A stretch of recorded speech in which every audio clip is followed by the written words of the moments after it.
Good morning everyone, welcome back to my channel. আমার নতুন একটি ব্লগে সবাইকে জানাই অনেক অনেক স্বাগত। আজকে হচ্ছে বুধবার আর বাপের বাড়ি আজকে 3 দিন হতে চলল। তো কয়েকটা দিন থাকছি আর কি। বাপের বাড়ি মানেই একটু আরামে শান্তিতে থাকা। আর আমি আসলে বাপের বাড়ি আসলে সারাদিন শুধু খেতেই থাকি এটা সেটা। তো আসলে ঘরে তেমন একটা মেয়েকে নিয়ে তেমন একটা সময় হয় না, টাইম টু টাইমই খাওয়া দাওয়া করা হয়, এর বেশি তেমন কিছু নিজের জন্য করতে পারি না। কিন্তু এখানে যেহেতু অনেকেই আছেন তো তাই জন্য তেমন কোনো সমস্যা হয় না।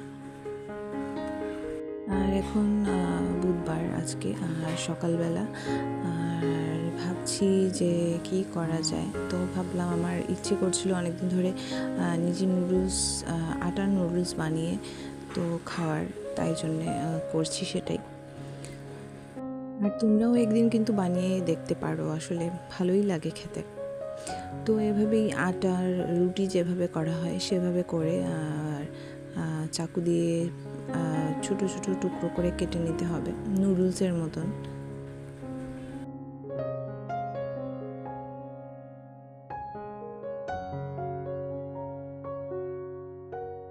তারপর নুডলস যেভাবে সেদ্ধ করা হয়, যেভাবে রান্না করা হয় সেভাবেই রান্না করে নিতে পারবে। বেশ ভালোই লাগে খেতে। আর আমার কাছে মনে হয় এটা বাজারে কেনা নুডলস থেকে আরও বেশি টেস্টি হয় খেতে। আমার তো ভীষণ ভালো লাগে। তোমরাও একদিন বাসায় ট্রাই করে দেখতে পারো এরকমভাবে। তো আমি শুধু এই নুডলসটার সাথে আমি বাজারে কেনা নুডলস কিছুটাও অ্যাড করেছিলাম। পেঁয়াজ কাঁচা লঙ্কা ভেজে তারপর ডিম ঝুড়ি ঝুড়ি করে ভেজে তারপর নুডলসটা দিয়ে ভেজে নিয়েছি। আর তার মধ্যে দিয়েছি হচ্ছে ম্যাগি মশলা, এটাই হচ্ছে মেইন। ম্যাগি মশলা না দিলে একদম ভালো লাগে না খেতে। একটু বেশি করে পেঁয়াজ কাঁচা লঙ্কা দিয়ে ভেজে এই নুডলসটা করলে ভালো লাগে। আর আমি যেহেতু একটুখানি করছি আমাদের 3 জনের জন্য, তাই অল্প একটু দিয়েছি।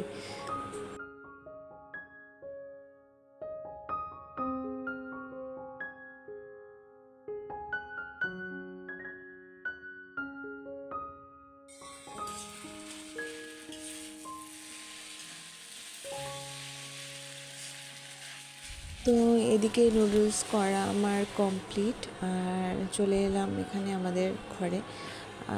ঘুম থেকে উঠে বিছানাগুলো টিপটপ করে গুছিয়ে রেখেছি, ঘর ঝাড় দিয়েছি। আর এখন হচ্ছে দুপুরবেলা, আমি স্নান টান করে এসেছি।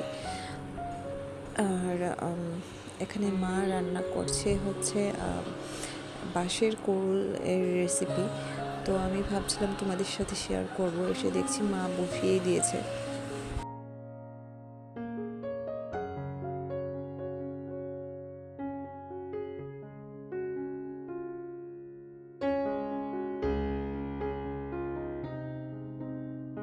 তো প্রথমে মা পেঁয়াজটা ভেজে নিচ্ছে। পেঁয়াজ ভেজে কাঁঠালের বীজ আর শুটকি দিয়ে রান্না করবে হচ্ছে বাঁশের কোল। আর এখানে ঝোল দিয়ে দিচ্ছে একদম অল্প করে, হলুদ গুঁড়ো লঙ্কা গুঁড়ো জলে গুলে দিয়ে দিচ্ছে। আর কাঁঠালের বীজ দিয়ে দিয়েছে, এখন দিয়ে দিয়েছে হচ্ছে বাঁশের কোল। তো এটাকে এভাবেই রান্না করা হবে, এর মধ্যে আর জল দেওয়া হবে না। শুকনো শুকনো করে 10 মিনিটের মতো ভাপে রান্না করা হবে। এখন কাঁঠালের বীজটা দিয়ে দিচ্ছে, এটা আগেই ভেজে রেখেছিল।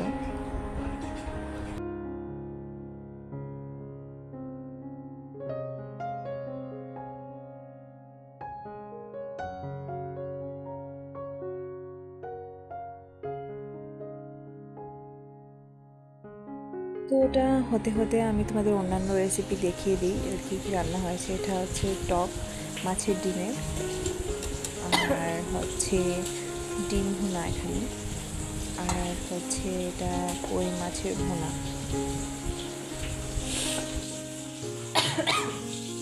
তো এই দেখো রান্না হয়ে গেছে বাঁশের কোলের রেসিপি। একদম শুকনো শুকনো থাকবে, একটু জল ছাড়া এটা রান্না করা হয়েছে। শুধু লঙ্কা আর হলুদের পেস্ট করে যে জলটা দেওয়া হয়েছিল সেটা দিয়েই রান্না হয়েছে, আর আলাদা করে কোনো জল দেওয়া হয়নি। তোমরাও কিন্তু টেস্ট করে দেখতে পারো বাসায়। পাশের কৌলের রেসিপি শুটকি মাছ দিয়ে বা মাছের মাথা দিয়েও খেতে খুবই ভালো লাগে।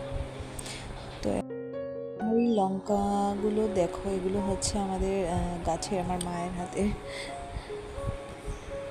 তো খাওয়া দাওয়া হয়ে গেছে অনেকক্ষণ। আমরা এখন হচ্ছে বিকেল 4:30 মতন বাজে, আর আমরা একটুখানি বেরোচ্ছি, বেশি দূর না, আমাদের বাসার পাশেই, একটুখানি হেঁটে আসছি। দিঘির পাড় যেখানে কয়েকদিন আগে গিয়েছিলাম আমরা, সেখানেই যাচ্ছি। ওখানে একদম মানে পুকুরের পাড়ে একটা ঝালমুড়িওয়ালা দারুণ ঝালমুড়ি বানায়। আমার কিন্তু খুব ভালো লাগে ঝালমুড়ি খেতে, বলতে পারো আমি ঝালমুড়ি আর ফুচকা চটপটির ফ্যান। তো এখান থেকে আমরা ঝালমুড়ি নিয়ে নিয়েছি, একটু হাঁটাও হয়ে গেল বিকালবেলা। আর আমার মেয়েকে নিয়ে বেরিয়েছিলাম, ও একদম রাস্তায় বেরোনোর পর চুপচাপ হয়েছিল, একটু কান্নাকাটি করছিল না। হ্যাঁ, ছোটোবেলায় এইসব ঝালমুড়ি আচার খাওয়ার জন্য কত বায়না করতাম মায়ের কাছে, কিন্তু যতবার বলতাম খাবো, মা ততবারই বোঝাতো যে এসব খেলে পেটে ব্যথা হয়, খেতে হবে না। তারপর ঝালমুড়িওয়ালার ঘাম বেয়ে বেয়ে পড়ছে ঝালমুড়িতে, এসব অনেক ধরনের কথা শুনতে হতো।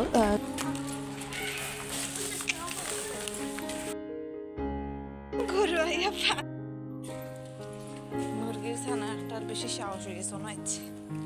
তো তোমাদের সাথে কথা বলতে বলতে চলে এলাম বাসায়, আর এখানে দেখলাম মা কার সাথে দাঁড়িয়ে যেন কথা বলছে বাইরে। তো এখানে জুতোটা রেখে ঘরে চলে এলাম। ঘরে এসে তো আমার বোন আগেই খেতে বসে গেছে। গিয়েছিলাম ঝালমুড়ি আনতে, কিন্তু তার সাথে শুধু ঝালমুড়ি নিয়ে আসিনি, সাথে এনেছি আচার, চিপ।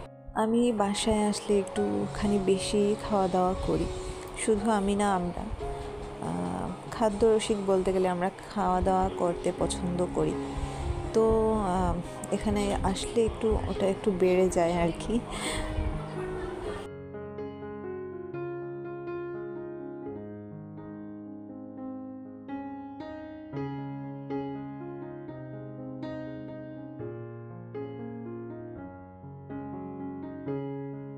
প্রথমে চানাচুর খেলাম, তারপর খেলাম হচ্ছে আচার, তেঁতুলের আচার। তারপর খেলাম আম মাখা, এটা সর্ষের তেল দিয়ে কাঁচা লঙ্কা দিয়ে নুন দিয়ে মা করেছিল। তারপর এখানে করছি হচ্ছে ব্রেড পাকোড়া। এই রেসিপিটা তোমাদের সাথে শেয়ার করিনি। তো এটা ব্রেড এর সাথে ডিম, পেঁয়াজ, কাঁচা লঙ্কা আর ম্যাগি মশলা আর কর্নফ্লাওয়ার দিয়ে ভালো করে মেখে বড়ার মতো করেছি। এটাও খেতে কিন্তু দারুণ ছিল, তোমরা বাসায় ট্রাই করে দেখতেই পারো।